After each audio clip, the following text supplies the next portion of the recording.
Hindi bababa sa 3 bahay sa Barangay Addition Hills, Mandaluyong City ang nasunog pasado alas 7 kaninang umaga. Ang masaklap, may magkapatid na edad 8 at 5 ang nasawi ng matrap sa bahay nilang nasusunog. Ayon sa tiyuhin ng biktima, magkasama sila ng ama ng mga bata sa pangangalakal nang mangyari ang sunog. Ang panganay na anak tumulay raw sa mga bubong para makaligtas pero naiwan ang 2 nakababatang kapatid. Kahit na inaano siya, nainitan na rin siya ron, sumisigaw pa rin siya para ako mailigtas niya yung kapatid niya rin daw. Hindi niya rin kinaya dahil sa sobrang init na raw. Yung 5 po nasa taas, tapos yung 8 po nasa 2nd floor na. Dahil bali doon na siya nagtago. Makitid ang daan patungo dito sa bahay ng pamilya de Guzman kung saan sinasabi nagsimula ang sunog kaninang umaga. Yung mga lalabas na tao nagkakasabay-sabay, imbes na papapasukan talaga yung mga bombero, nasasalubong yung mga naghahakot ng mga gamit.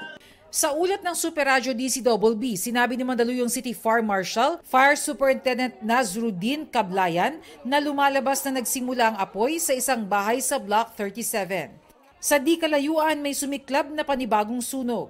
Wala namang naiulat na nasaktan. Buhay kami lahat. Wala naman nasaktan. Yun lang. Kaya naman palitan yan. Iniimbestigahan pa ang sanhi na magkasunod na sunog. Sa Kidapawan City, isang lalaki ang kasamang natupok sa loob ng nasunog na bahay na nadamay ang kalapit na kapilya. Ayon sa BFP, lasing umano ang 55 anyos na biktima. Wala namang ibang nasaktan sa sunog na posibleng sigarilyo ang pinagmulan. Para sa GMA Integrated News, Bernadette Reyes, nakatutok 24 oras.